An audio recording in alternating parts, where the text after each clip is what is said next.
mean, allegedly, right? Yeah, I exactly. mean, I'm here from New York City, so the 6-hour flight and getting in at 3 in the morning was kind of rough for me. But I'm here. I'm awake. I'm awake. But how's everyone feeling? Especially after that last speech, That's right. right? That's good. Well, I mean, I hope the energy gets lifted up a little bit more, but I'm really glad to be here, and I'm really happy to be doing this fireside chat with Brooke as well. So, a little bit about myself. So, after that last conversation, I'm like, should I really just do this elevator pitch? Should I tell everyone, right? Absolutely. Well, so I currently work at Deloitte as an alliance manager. And so, with being an alliance manager, it's about go to market strategies, sales operations, marketing, all those things.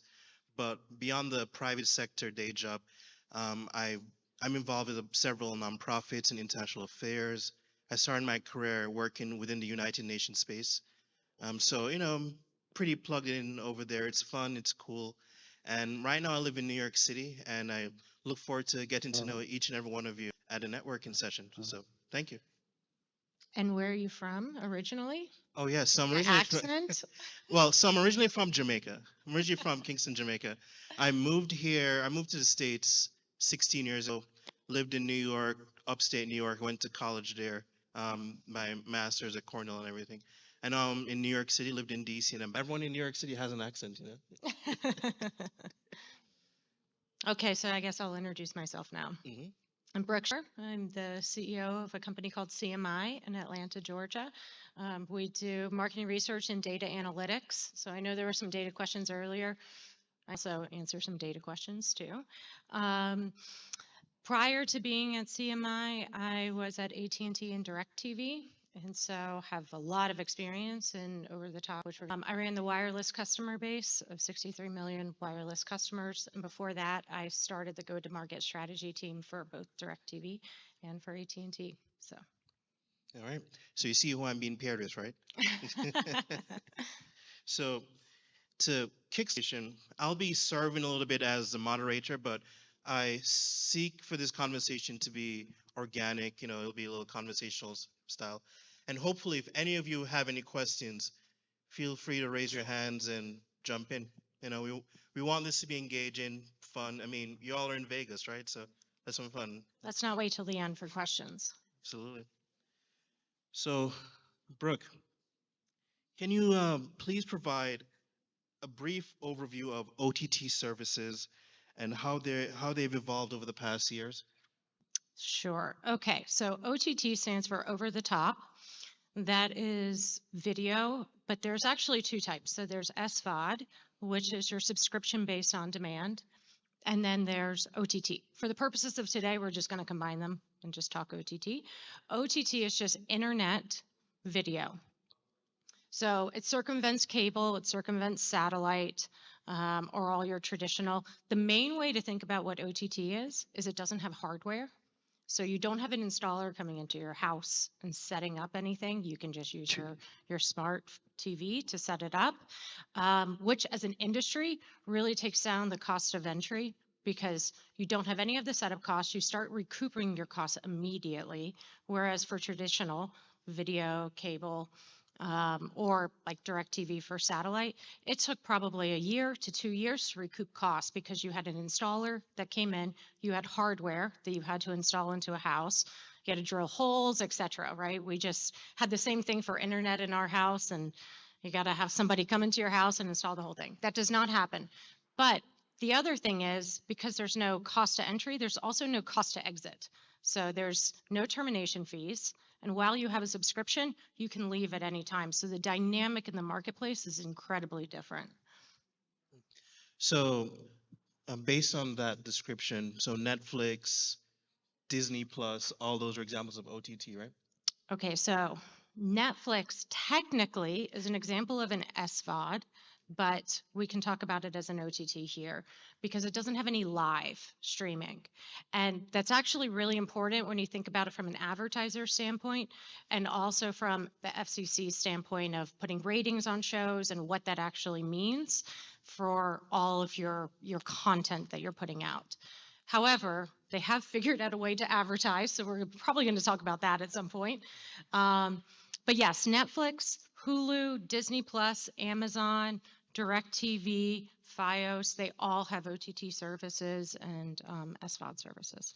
Well, I mean, so I look at, say, HBO Max, right? So Yes. HBO Max is really starting to incorporate the live stream thing. Yes. I mean, they're doing live stream sports, especially with the World Cup coming up. I'm pretty sure you'll see a lot of that. Yes. But do you think Netflix at some point will jump into the live stream race as well? It's a good question. They have done one live.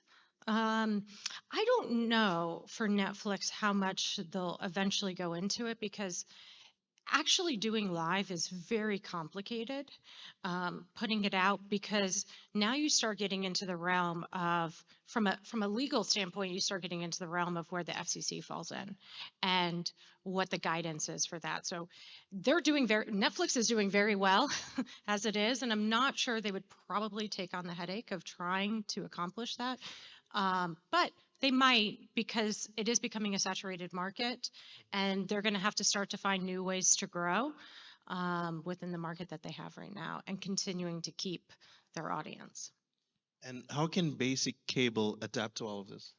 That's a great question. So, basic cable right now is, you can get that as part of OTT. I don't think in the future, consumers that are just using basic cable today, I do think that's eventually going to go away.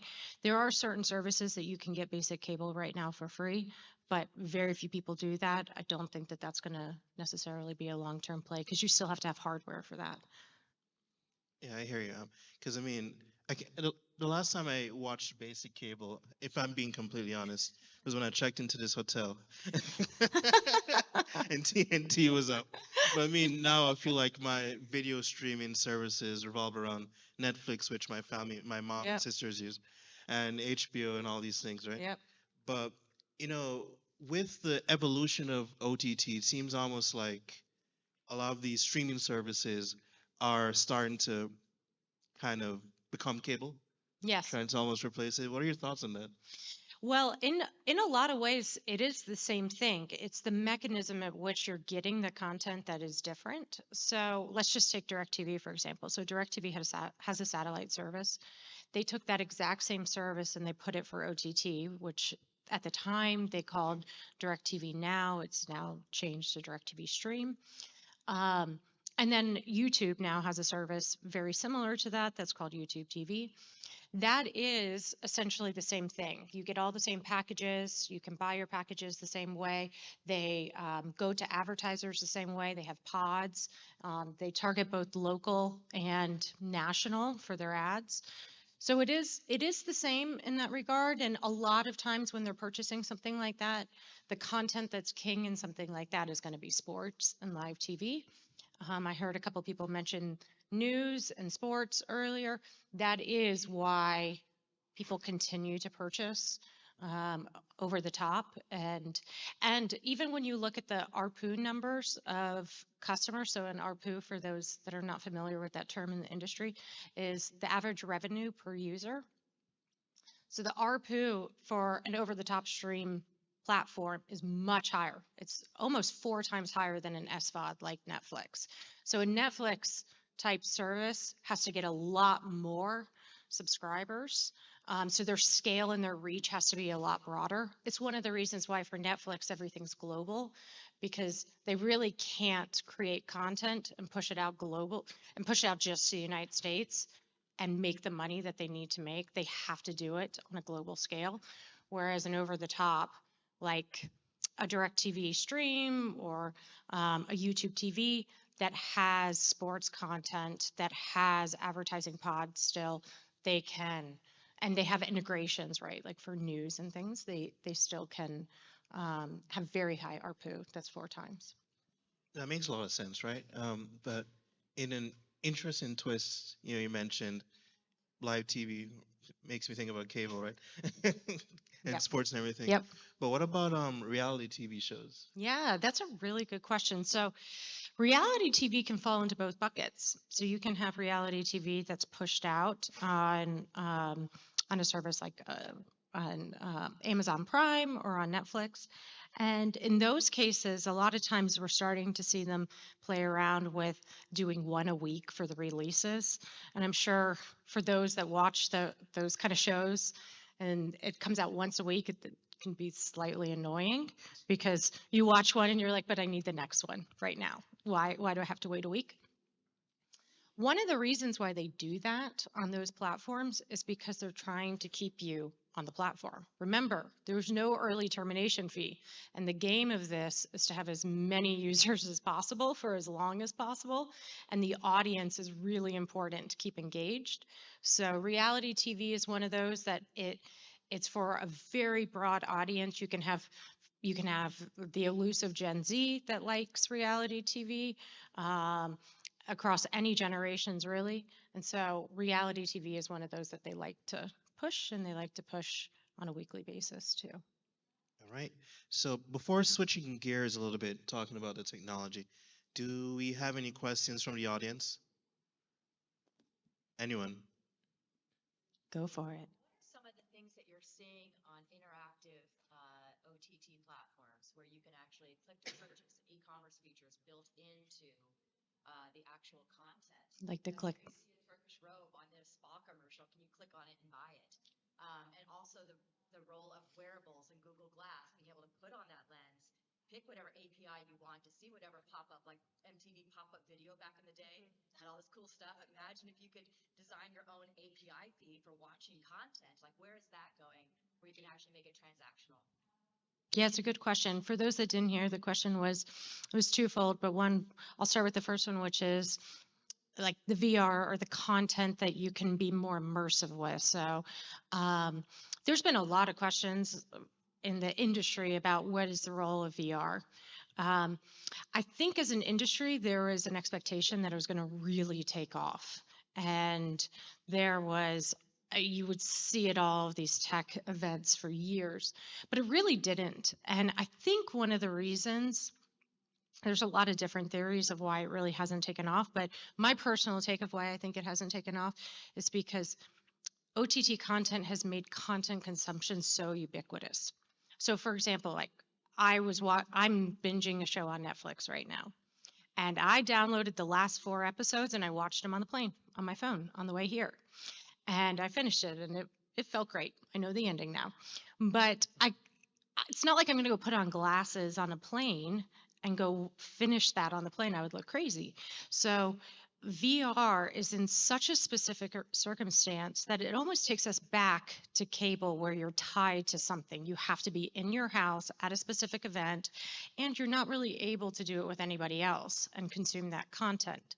And so there is a specific time for it. I just think it's going to be so much more niche than what people originally thought in the industry of where VR is going to play. But it's still there. I know Facebook is still really trying to push it with the Ray-Bans. But even in that case, it hasn't really taken off either. And I don't really see it taking off, to be honest. The other question that you had was around click to purchase or interactions with OTT. At first, that was something that was tested, is the click to purchase. That really also hasn't taken off as much for a couple reasons. One is when you are streaming content, that content platform wants to keep you in the content platform. They have no desire to let you click and leave the content platform. And so what they're going to do is they're going to pay the money to actually track you to see if you go purchase it later based on the ad, but they're not going to say, hey, it's a really good idea for us to put up an ad that you can click and you can leave. Because again, no termination fees. I don't want to let you leave. I'm going to try to incentivize you as much as possible to stay and continue to consume content. And kind of on the second part of your question, so when you're talking about having the experience API directly interact with the consumer based on the video content, showing particular products or whatever, I think that sounds like a whole unique business case that needs to be tested. Maybe something like Amazon Prime, right? I mean, they have a streaming service. Their purpose is to pretty much sell you products, e-commerce as well, right? But to Brooke's point, a part of keeping people. Part of the thing with OTTs is to keep people on the platform.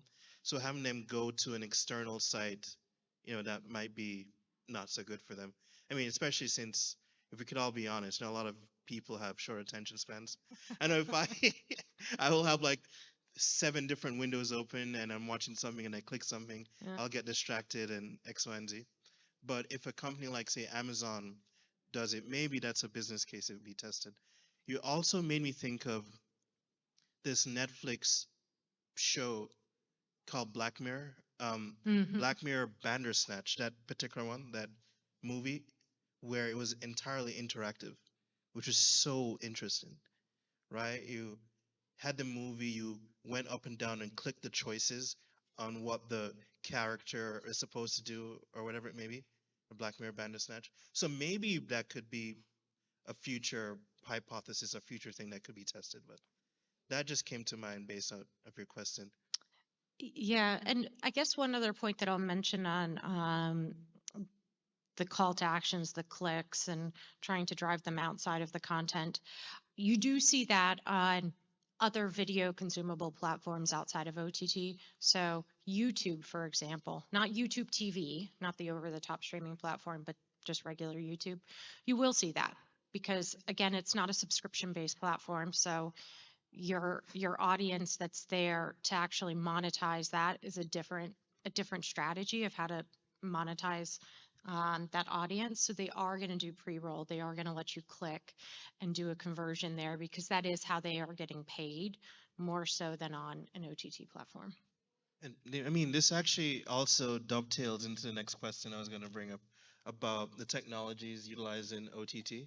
So, moving forward, what kind of technologies do you envision happening with the evolution of OTT as, you just become more dependent and obsessive with technology? Yeah. I actually think the biggest technology, and I know it's been brought up a few times already, but is AI for OTT. And I don't know if anybody saw in the news recently, but Tyler Perry had um, come out recently. He's also in my hometown of Atlanta, his big production studio, and he had said that he was going to invest in a studio that was going to be for $800 million.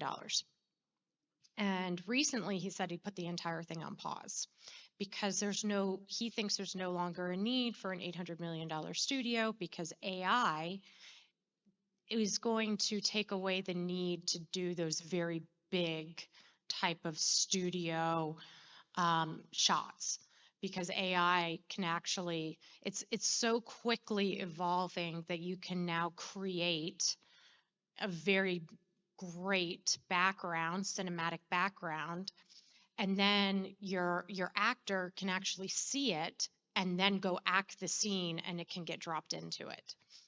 And so he said it will get rid of the need for that. And that does two things. One, cost completely goes down, right? Because now you don't need those big studios. But actually, the cost to market too. So your time to market, your cost of the production is all going to decline because of that. Now, other things are going to decline too, right? The people that are going to be doing those type of jobs are going to have to come up with new skill sets in the entertainment. However, I do think that that is going to have a huge impact on content because content consumption is only going to increase.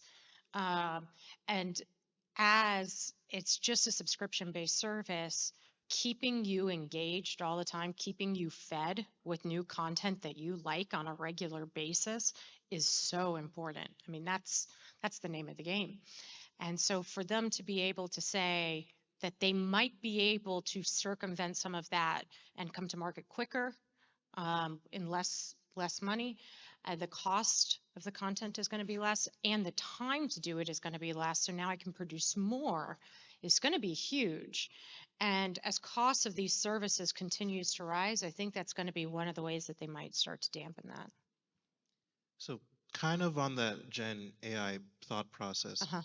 do you think with the advancements in Gen AI, all these technologies and everything, do you think that will ultimately help smaller OTT platforms or independent artists of those sorts?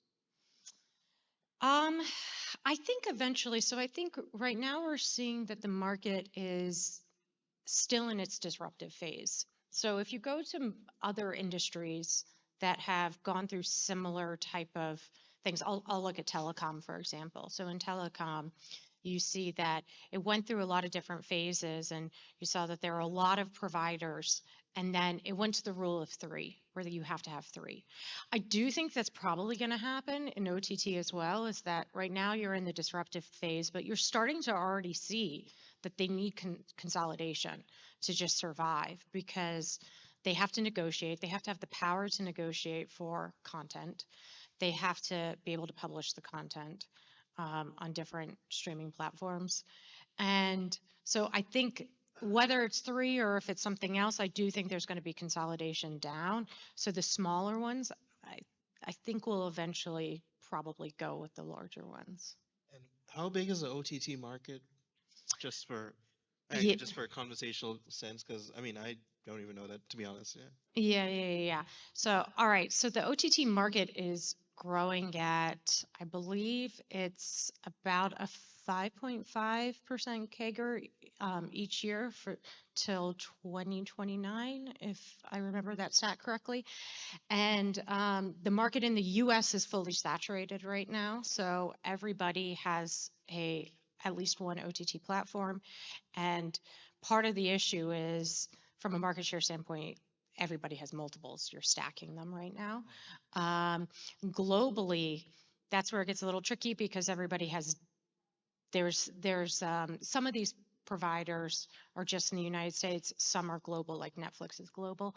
I believe Netflix, um, I could be getting this wrong, is 6.9 billion in revenue from content right now. I don't know for its users.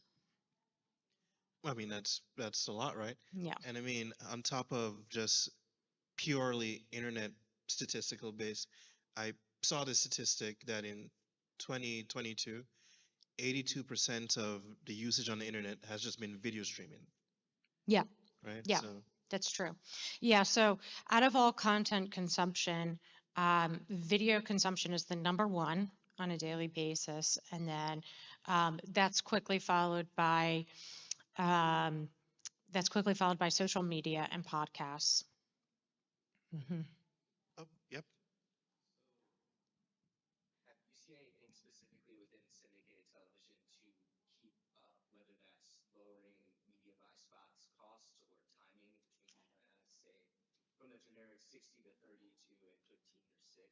Hmm.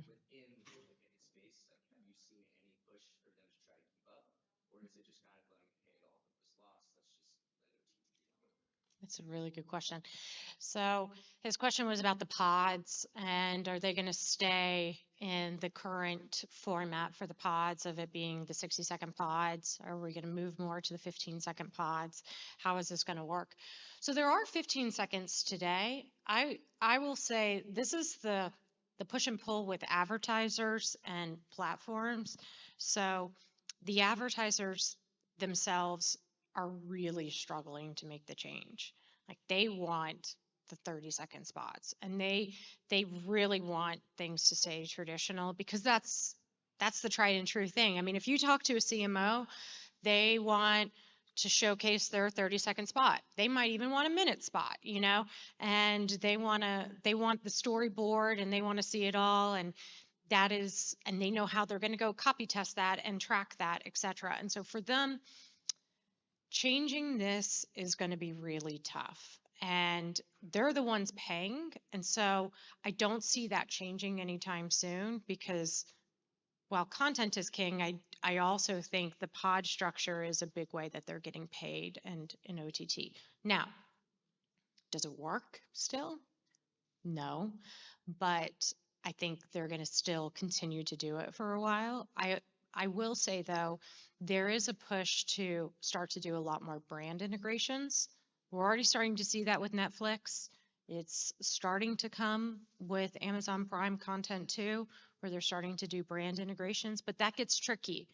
I think it's going to change with AI, because with AI, I can see a world in the future where I might get targeted watching a spot, let's say on Netflix, and someone's pouring a Heinz ketchup bottle. And then you might get targeted and it's mustard, right? Yeah. And then maybe in a year from now, it becomes Heinz ketchup for you too if you watch it again. So, but right now, the problem with brand integration is it's static. So you're stuck with that specific product for the next 10 years. And I think that's why brands don't do it as much. But eventually I can see a world where AI can continue to evolve that, and then the 15, 30-second pod spots start to go away. And just one quick point, and we have a question over there. So um, your response also made me think about how, say, like Amazon and they have. I will just use Amazon as a perfect example. They have like Stars Plus and MGM Plus and everything, Yes. right? So I mean, it kind of makes me think that maybe at some point Amazon will get obsessed completely, completely. Yeah, Yeah. monopolize the content. So so Stars or HBO or any of those other, they're on-demand services. The It's interesting because technically Amazon is also an on-demand service. So what they're really doing there is they're stacking on-demand content. So it's just yet another way to keep you in their ecosystem, their platform. So they know that they don't have enough content on their own for you to just watch their content all the time. So what they're doing is they're saying, "Hey, you can all if you also have a subscription to Stars, or you also have a subscription to HBO, you can integrate that into our content and you can search for that too. We'll recommend that content to you as well. And that's yet another way for them to keep you in their platform. All right. Question over there. Yes.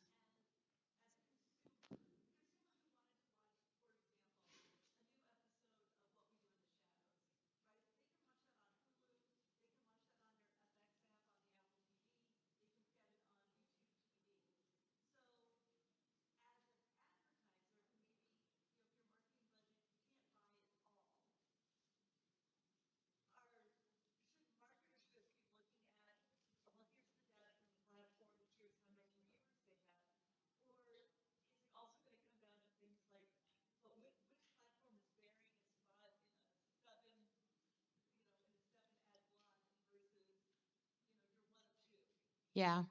So the question, if I understand it, is if you're an advertiser and you're targeting a specific content, and you want to advertise within that, which one of the platforms should you be advertising in, and how should you be thinking about it?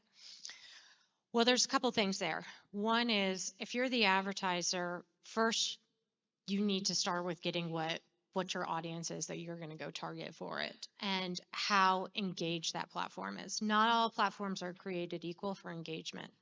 So some of these platforms, they might have a lot of audience of users, but they might not be very engaged. I mean, I hate to pick on Amazon, but Amazon Prime versus Netflix is probably a good example. Everybody that has Amazon Prime for shipping also has Amazon Prime for video. That doesn't necessarily mean they watch it. So the number of users that they are going to say that they have might be different than actually how many that they're actually consuming the content. So you have to be very careful about that. And then you also have to look at what engagement looks like. Your media company should be very good at trying to help you to understand who your target audience is. But also, I would say it's not about picking the specific um, content that you should be advertising with. It's about picking the audience that you want to go after and making sure that they're really engaged, and you're repeatedly going after them, because it's not just the reach of your audience, but it's the frequency at which you're going to go after them that needs to be important for you in terms of your advertising. And then the third piece is, if you're picking a specific property to target, it needs to match with your brand. And so you have to be careful with that too. But in terms of, let's say you went through that whole entire exercise and you said, okay, I like that property, I do want to advertise with them, then you do need to look at engagement, how many are actually, and when I say engagement, it is how long you're actually staying with the spot. That's why Netflix drops some content often, and we all think, well, I like that show. Why did they not do it again? It's because it wasn't really highly engaging. People were dropping off. So engagement is probably the number one thing that you need to look at outside of your audience. And you're making me think about my own behaviors as a consumer. Yeah. So I have Amazon Prime. Yeah, that's it. So Amazon Prime. Those are the only two? Those I have Amazon Prime, but whether or No not I live watch TV. Huh. I guess no, maybe Amazon. You can do live TV on Amazon. Yeah. yeah, I mean I have Amazon Prime, for shipping and everything, Yeah. and I Do you watch the watch video. sports? Yeah, yeah, I just go to a bar, Oh, you go to a bar. Okay. All right. This is interesting. right? Yeah. But as far as engaging on the video service, Yeah. I try to do it because I have Amazon Prime, Yeah. Yeah. Yeah. but I find myself more on Netflix or HBO or even YouTube. YouTube Yes. a lot. I'm on YouTube, Yes. because I feel like I have a lot more control over what I see on YouTube, Yes. and the algorithms know me a little better, so it feels Uh, more personalized. So, anecdotal for YouTube. So I think that this is going to be a struggle in the future with YouTube and what over the top is, because I think as a consumer, this was a great example. He just bucketed them both together into video content consumption. But however,